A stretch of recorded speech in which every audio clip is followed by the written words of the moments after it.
Tom, did you happen to catch the AMS presidential debate this past Wednesday? No, I was sharpening all of my pencils. Well, don't fret, because Katie Peterson was there on the scene capturing all the debatedness. How convenient. Exactly. And we're going to show you guys what you missed right now.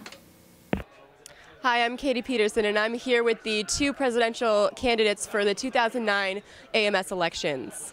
How do you think the debate went? Do you feel like you really represented what your parties are all about? Yeah, I think we did. I mean, I think Colin would agree with me that we kept the tone really positive. It was, about ideas, responding to questions in a very collegial manner, and I really think that, it was good to get the issues out there, and people know about our platforms, and if they want more information, they can check out both our websites. Yeah, I mean, I completely agree with Mike on that one. It was very, it was a very healthy dialogue that we had, and I think it shows the Queen students that, there isn't that animosity between us, and there's just that mutual respect, which I think, no matter what happens in the end, I think, Queen students will gain from this. And it's not to sound cliche, but I think there's that mutual understanding that we both both teams are qualified to be here, and it's just, the varying differences between the platforms that will really decide who the winner is. You'll notice that our platforms are very similar and do share a lot of the same parts. But at the end of the day, it comes down that it is our team that sets us apart.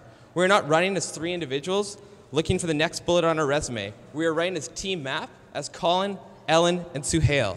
Three people who truly care about the future direction of Queens.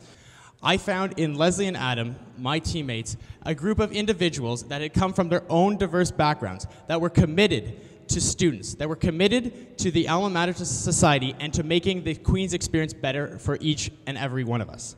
Do you have anything to add that you didn't get to bring up in the debate? I think just to really encourage students to do the research, to check out both teams and what we stand for and what our initiatives are, and just to really see what's for them. And yeah, I think that goes for both of us. Yeah.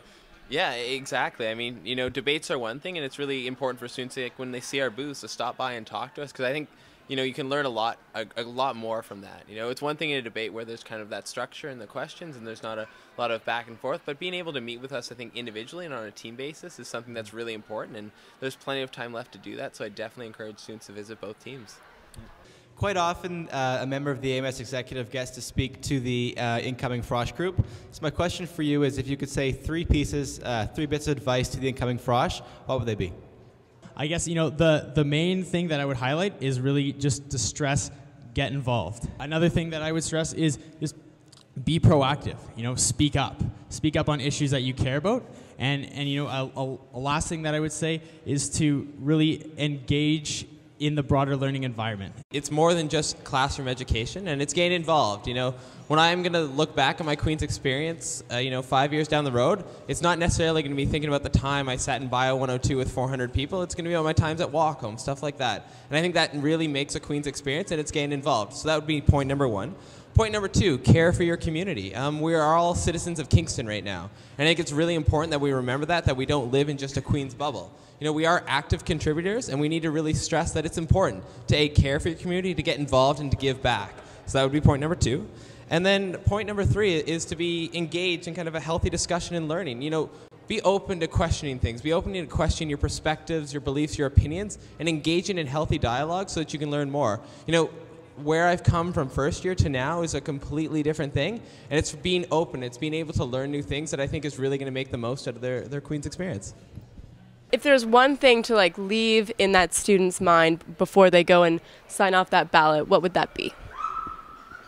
I think that would be, just get involved, take an active role in your student government and really, vote the way that you think we should be moving forward. Not to be afraid and not to be apathetic, just to really be there and be involved in the student government and to do their research, meet the candidates, try to get as informed as possible, and hopefully we'll come out better from that.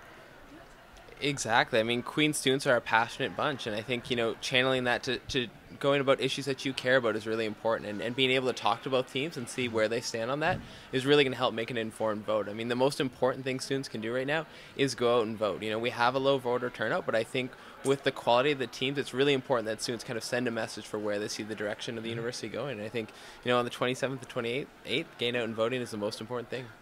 Well, congratulations on a very clean and courteous campaign. That was really great.